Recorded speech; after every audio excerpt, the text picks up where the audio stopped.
Honda's arrival in the electric two-wheeler space has been a long-awaited one. Expectations were high to see what the brand brings to this space, and the Honda QC1 is the brand's most accessible offering, designed specifically for the Indian market. We've been riding the new QC1 in Bengaluru today to tell you what we like and what we don't like about the electric scooter. But before we begin, make sure to subscribe to HT Auto to never miss an update from us.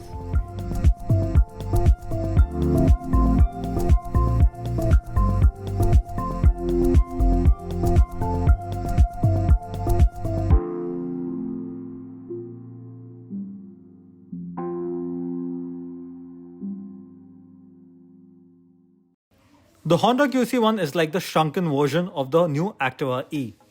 The design is nearly identical, especially at the front. The compact proportions give it a smaller footprint, but the design itself is clean with simpler lines all over. Honda has done well with the shut lines, paint finish and plastics.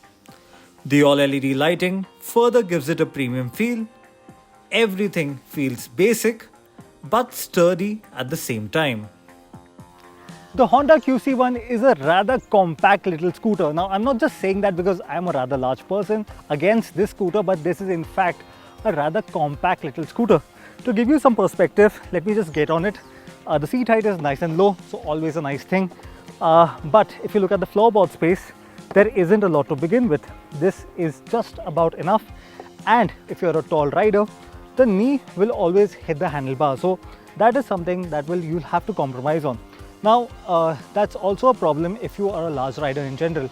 I would suggest that you look elsewhere if you're looking at a comfortable electric scooter in this space, because in terms of the seat size, if you have a pillion on board, this is not a lot of space to play around with. However, if you're just beginning your journey and are rather small in size, this should be just about okay. The QC1 is more practical with 26 liters of underseat storage space, a Type-C USB charging port, and a cubby storage space in the inner apron. The QC1 gets a fairly simple setup. It's a BLDC motor, hub mounted, and makes about 77 Nm at the wheel. Performance isn't remarkable. You get two riding modes. You get an eco mode that has a top speed of 30 km per hour. You get a standard mode that has a top speed of 50 km per hour. Now, here's the thing, this is not an exciting scooter, and that's not the whole purpose of it.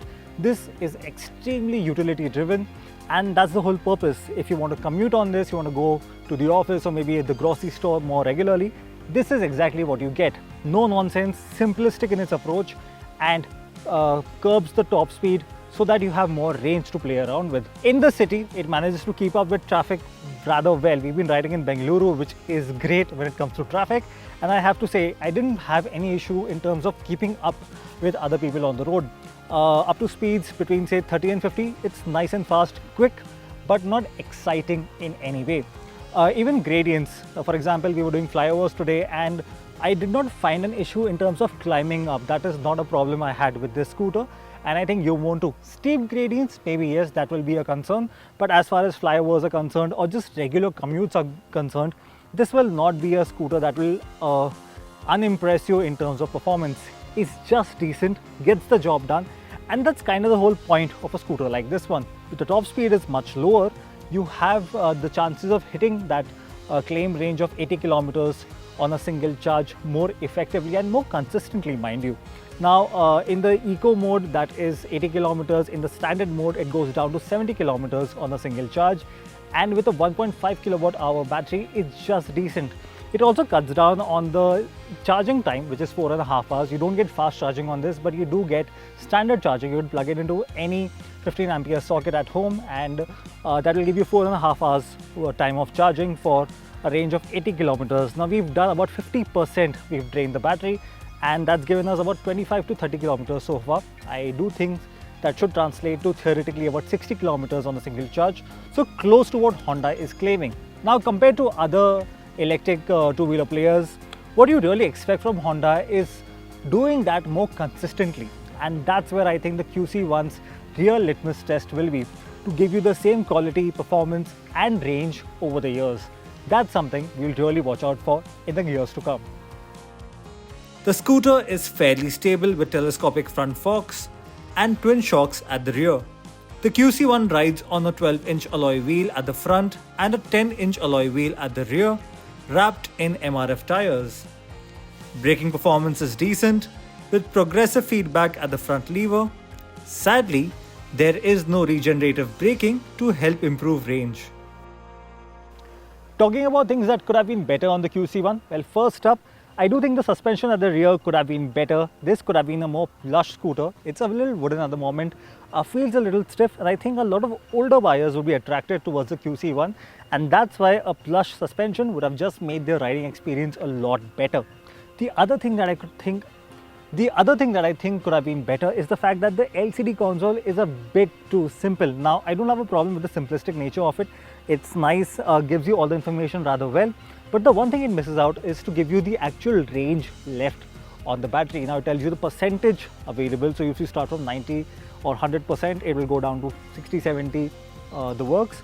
But then it will not tell you the actual range left, say 20 kilometers, 30 kilometers, it won't tell you that. There is a limp mode that restricts the top speed to 27 kilometers per hour once the state of charge drops to under 20%. This should give you a more usable range, but more clarity on the console would have helped with the range anxiety. There are plenty of things that I actually liked about the Honda QC1. It looks good, easy to ride, quite light to easy to manage as well. And for somebody looking at a no-nonsense electric scooter, this makes a compelling case. However, once you consider in the price, then it flips itself, because at 90,000 rupees ex-showroom introductory, this is an expensive proposition.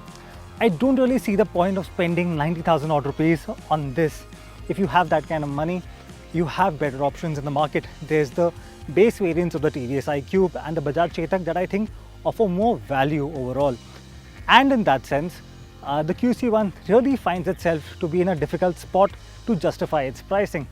Say it was 20,000 rupees cheaper, and at that pricing, it would have done a very good thing. It would still be premium, but I would pay for that considering it's a Honda product. But at 90,000 rupees, this is a fairly expensive proposition that I find very hard to recommend to you at this moment.